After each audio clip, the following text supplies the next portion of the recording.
तुम्हारे हाथ के गोभी पराठों का कसम से कोई तोड़ नहीं है। आह, गजब स्वाद है।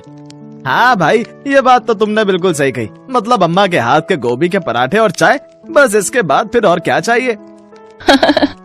अरे सब आप लोगों का प्यार है भैया जी। और दूं क्या पराठे? और क्या अम्मा, अरे एक पराठे में हमारा कुछ होने वाला है क्या?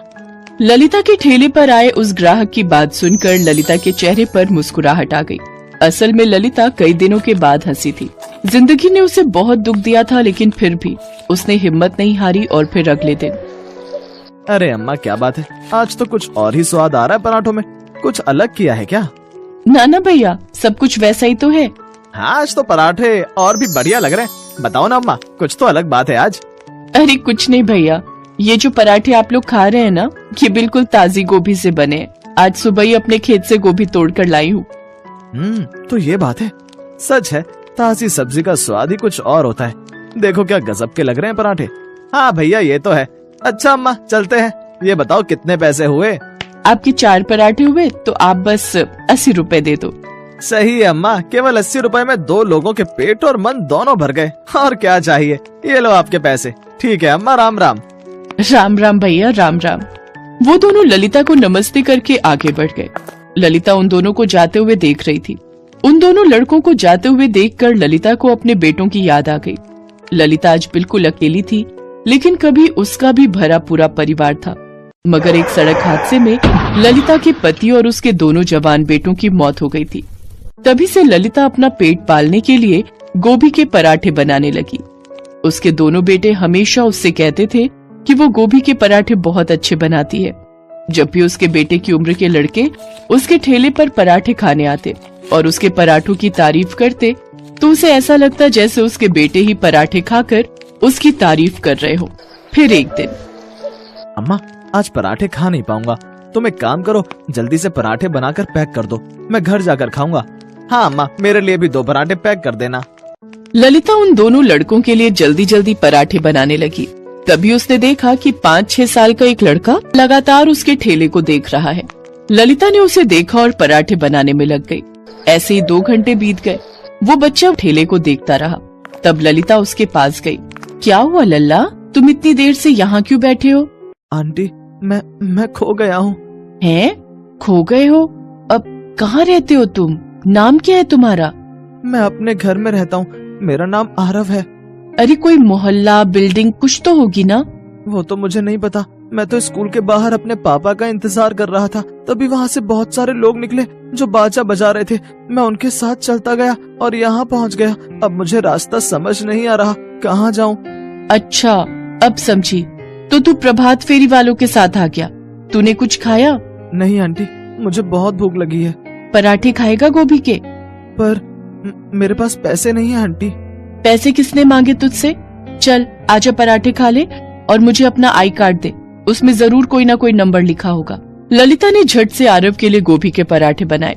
बेचारा भूखा बच्चा बहुत ही चाव से पराठे खाने लगा। एक तो भूख और ऊपर से इतने स्वादिष्ट पराठे खाकर आरव के चेहरे पर मुस्कान आ गई। तभी ललिता ने अपने मोबाइल से उसके स्कूल के नंबर पर कॉल करके बताया कि आरव उसके साथ है। कुछ देर बाद एक बड़ी सी गाड़ी उसके ठेले के पास आई और फिर, आंटी ये मेरे पापा की गाड़ी है, आप ही ने स्कूल में फोन किया था। आपका बहुत बहुत शुक्रिया, मेरी तो जान ही चली गई थी। बेटा आरव, चलो जल्दी से घर चलो, मम्मी ने तुम्हारे लिए बहुत बढ़िया खाना बना कर रखा है, तुम्हें भूख लगी होगी ना? नहीं पापा, आंटी ने मुझे बहुत ही टेस्टी गोभी के पराठे खिलाए हैं। अरे आपका एहसान कैसे चुकाऊं मैं? अब प्लीज मना मत कीजिएगा, ये कुछ पैसे हैं, आप रख लीजिए प्लीज। नहीं सेठ जी, मैं पैसे नहीं लूंगी, जब आप अगली बार पराठे खाने आएंगे तब दे देना। उस बच्चे का पिता ललिता के सामने हाथ जोड़कर वहाँ से चला गया। वो ललिता की ईमानदारी और उसका बड़प्पन देखकर बहुत खुश था। अगले दिन शाम को फिर से वही गाड़ी ललिता के ठेले के पास आकर रुकी। इस बार आरव के साथ उसके माता पिता दोनों थे। उन दोनों ने ललिता के ठेले पर जी भरकर गोभी के पराठे खाए। अब समझ में आया कि आपके ठेले पर इतनी भीड़ क्यों रहती है और आरव क्यों आपके पास आने की इतनी जिद कर रहा था। सच में आपके गोभी के पराठे तो बहुत ही बढ़िया हैं। उस दिन के बाद से आरव बार बार अपने पिता को लेकर ललिता के ठेले पर आता और बहुत ही चाव से गोभी के पराठे खाता। आरव के पिता विष्णु और उसकी मम्मी कंचन को भी ललिता के हाथ के पराठे बहुत अच्छे लगते थे। लेकिन फिर एक दिन जब वो तीनों ललिता के ठेले वाली जगह पर पहुँचे तो देखा कि वहाँ पर तो ललिता का ठेला था ही नहीं। फिर किसी तरह से पूछताछ करके वो ललिता के घर पहुँचे। कोई है? अरे सेठ जी, आप यहाँ? क्या हुआ अम्मा, आज आपने ठेला नहीं लगाया? ठेला हो तो लेकर आऊं ना। क्या हुआ, कहाँ गया आपका ठेला? 10 दिन हो गए सेठ जी, किसी ने मेरा ठेला चुरा लिया। मैं तो बस जरा शौचालय गई थी और तभी 4 बदमाश आए और मेरे सारे बर्तन और ठेला चुरा कर ले गए। मैं पुलिस के पास भी गई। चौराहे पर वो कैमरा लगा था, उसमें वो चारों चोर मेरा ठेला ले जाते दिख रहे हैं। पुलिस वाले कहते हैं कि वो चोरों को ढूंढ रहे हैं, पर मुझे पता है वो लोग नहीं ढूंढेंगे। अब तो मेरे पास कुछ और करने को है भी नहीं, तो बस लोगों के घर जाकर बर्तन मांजती हूँ। ललिता की बात सुनकर विष्णु को बहुत दुख हुआ, लेकिन वो ललिता से बिना कुछ कहे वहाँ से चला गया। कार में भी वो बिल्कुल शांत था। और फिर अम्मा के साथ बहुत बुरा हुआ ना पापा, क्या हम उनके लिए कुछ नहीं कर सकते? करेंगे बेटा, जरूर करेंगे। अगले दिन विष्णु फिर से ललिता के घर पहुंचा और उसे जिद करके अपने साथ अपनी कार में बिठा लिया। वो उसे उसी जगह पर लेकर गया जहां वो पहले अपना गोभी के पराठों का ठेला लगाती थी। उस जगह पर एक बिल्कुल नया ठेला खड़ा था, जिस पर बड़े बड़े अक्षरों में लिखा था ललिता के गोभी के पराठे, जिसे देखकर ललिता की आंखों में आंसू आ गए। तब आरव ने आगे बढ़कर प्यार से बोला, अम्मा अब तो आप बनाओगी ना गोभी के पराठे? मुझे बहुत भूख लगी है। हाँ लल्ला, जरूर बनाऊंगी। अपने लल्ला के लिए हर रोज बनाऊंगी उसकी पसंद के गोभी के पराठे।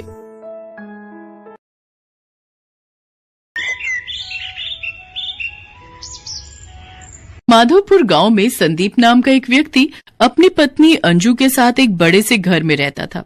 उन दोनों की केवल एक ही संतान थी और वो था उनका बेटा मयंक, जो कि विदेश में जॉब करता था।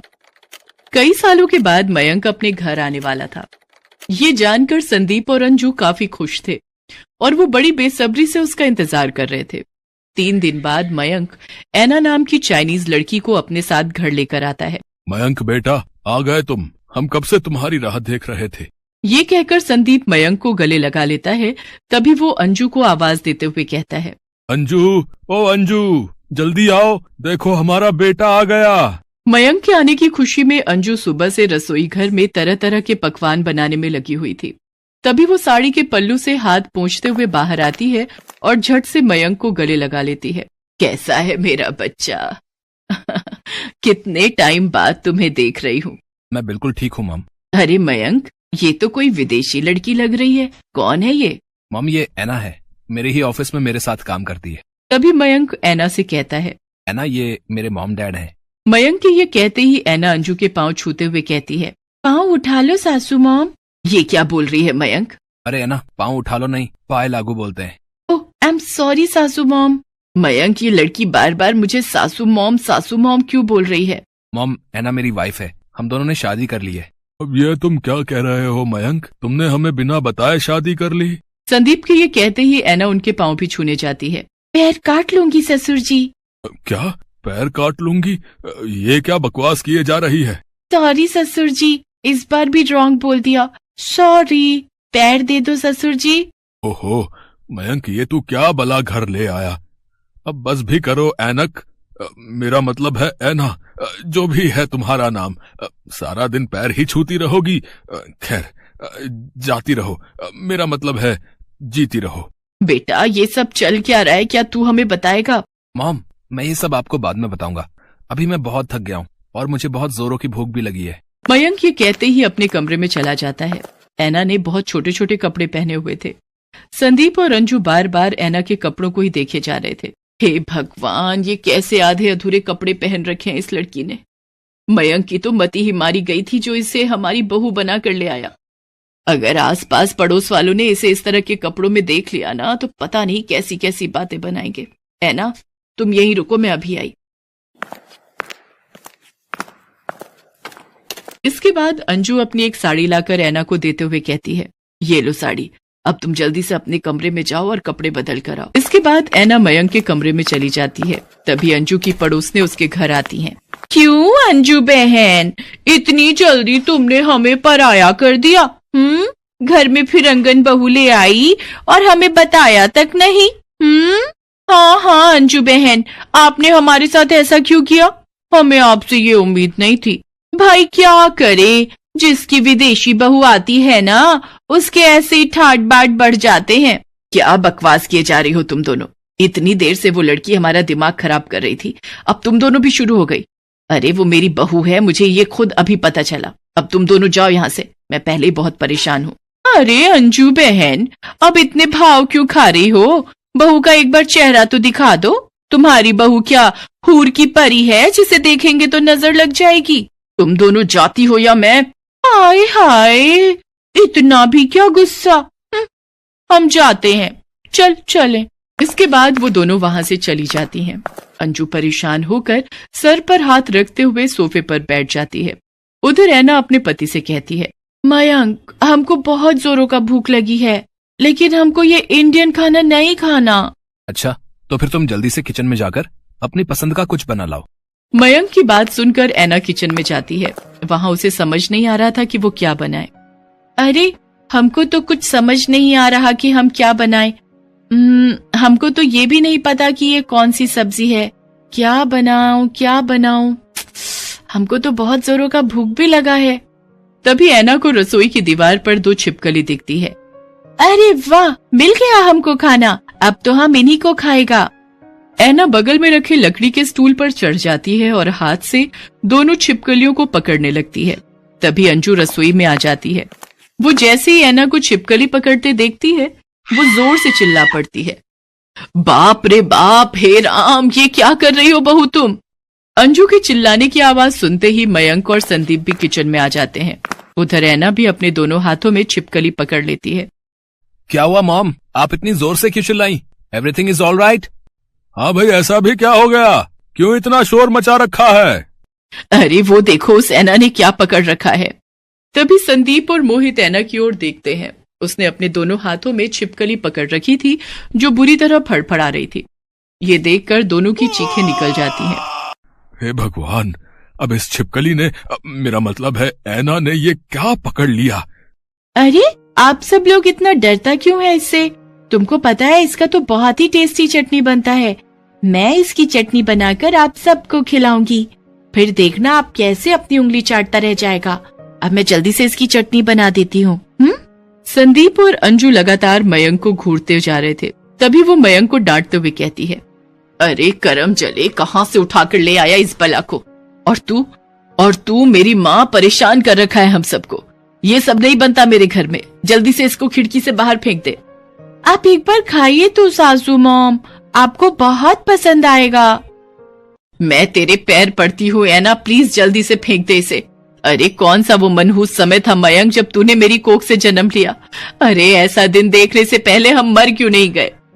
मॉम आप चिंता मत करो, मैं उसे सब अच्छे से समझा दूंगा। चलो ऐना, अपने कमरे में चलो।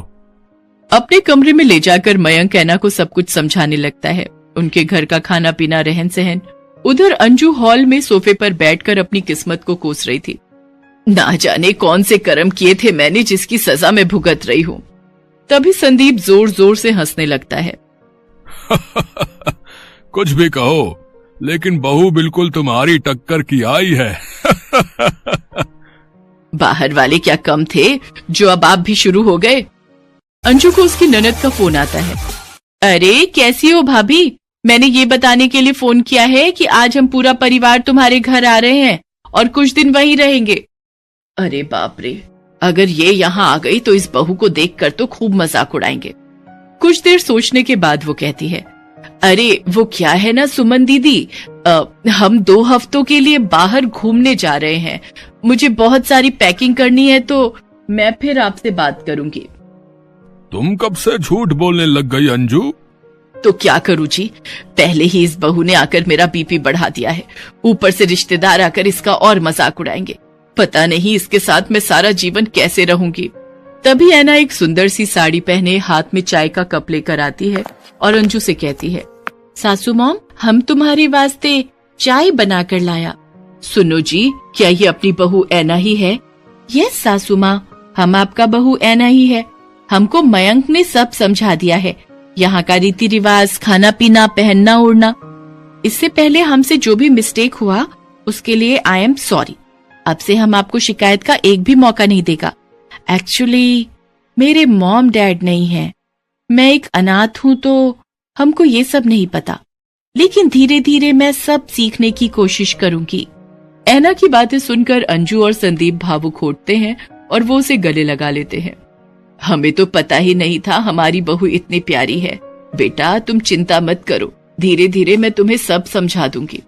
इसके बाद अंजू ऐना को हर काम सिखा देती है।